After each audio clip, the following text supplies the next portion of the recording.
Hōhiri tiara nā iwi o te kāui maunga ki runga i te marae o maunga rongo.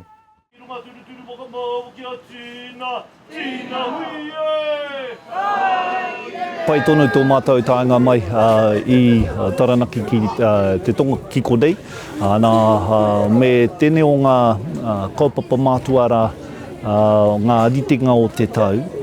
Me te mōhio anō ki tēnei wāanga o te tau, ka aro nui atu rā kia Puanga, me o reira kōrero.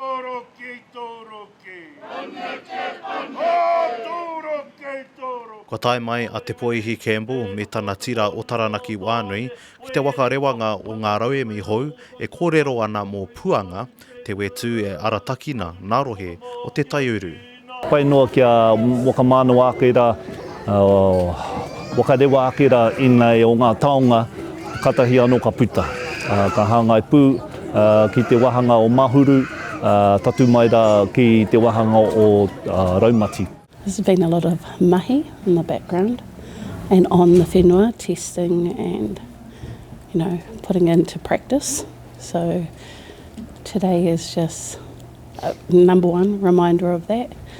Ko ngā mata o hina kei Meretini Bennett Huxtable, i aia e wakarite i ona wakakoranga mo ngā whānau e hia kai ana ki ona māramatanga tai ao. I'm presenting ngā mata o hina.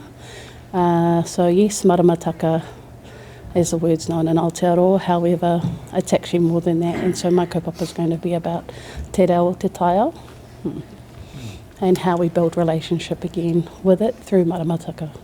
Ko ngā tamariki hoki o nā kura kaupapa Māori o te roe wānui, kua tae mai ki te ako i ngā taonga kua horapa i ngā rauemi hou. Ko te mana ko nui ia, kia pai ngā tauira o ngā kura kaupapa, ngā hua, ngā take, ngā kōrero whai take, me pēnei ki te ki. Kia kawia e rātou, i roto i tō rātou ake wānau, tai ai te kawe e roto i tō rātou marae, me ngā hapu. Kua hopukina ngā kōrero, kua rawatu ki roto i te tehi kete. Mā tēnā tai ai te ātawhāngai atu rā, ngā rauimi, me he etihi o ngā ritinga, tai ai e tātou te kawe ake mo te tau katoa. If anything, they walk away from here remembering their relationship with the taiao, their relationship with our whenua, and how magical our people are. Ko Puanga tonu tērā ka waka kotahi i ngā iwi o te taiuru, mai nei taonga hou, ka taia.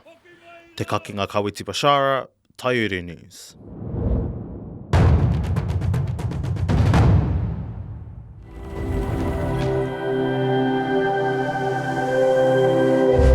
Ko te reo